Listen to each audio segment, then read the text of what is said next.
మీ business ఏదైనా మీ ఊర్లో promotion చేయాలంటే అది సుమన్ టీవీతోనే సాధ్యం. ఇప్పుడే సంప్రదించండి. కడప జిల్లాలో రిజల్ట్ చూస్తే అంటే ఒక బద్వేలు పులివెందుల తప్పితే 5 కాన్స్టిట్యూన్సీలో కూడా మంచి మెజారిటీ.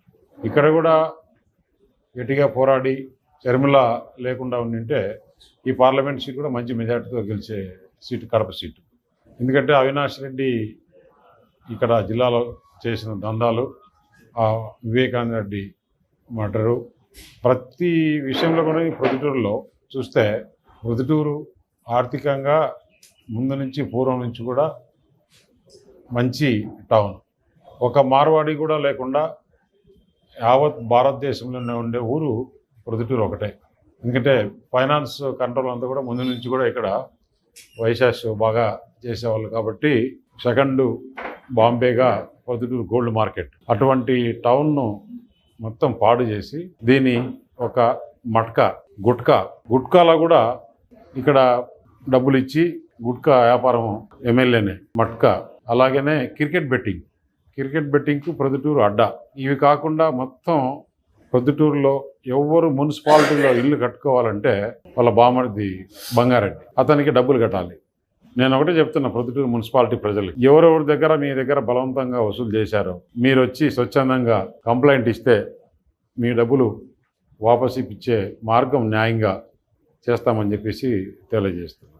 కమలాపురంలో ఏ విధంగా భూదోపిడీ, కడపలో ఏ విధంగా భూదోపిడీ, 22A ప్లస్ డాటెడ్ ల్యాండ్, ఇవన్నీ కూడా ఎంక్వైరీ చేయడం జరుగుతుంది. ప్రజలను ఇబ్బంది పెట్టి భూములు లాక్కునేటి కూడా వాళ్ళు స్వచ్ఛందంగా వచ్చి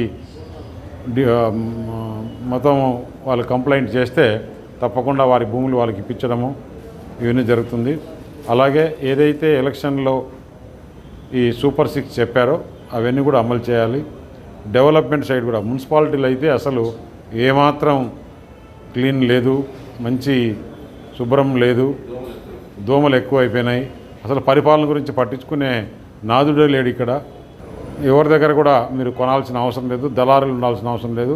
డైరెక్ట్గా మీరు ర్యాంప్ దగ్గరికి పోతే ఇసుక అక్కడ లోడ్ చేసి ఇచ్చే విధంగా ప్రభుత్వం తయారు చేస్తుంది ఆ పథకం. కాబట్టి ఇసుక కానీ ఈ గ్రావెల్ కానీ ఇంతకుముందు మాదిరి దందాలు ఎవరు చేసుకోవాల్సిన అవసరం లేదు.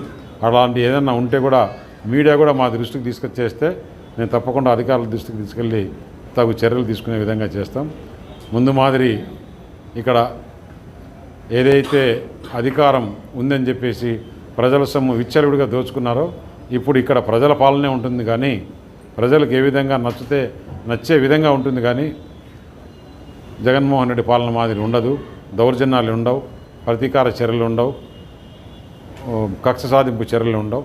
ప్రజలంతా కూడా ప్రశాంతంగా ఉండే విధంగా ఏ తప్పు జరిగినా కూడా నిష్పక్షపాతంగా నిర్భయంగా మీడియా దృష్టికి తీసుకురావచ్చు, మా దృష్టికి తీసుకురావచ్చు.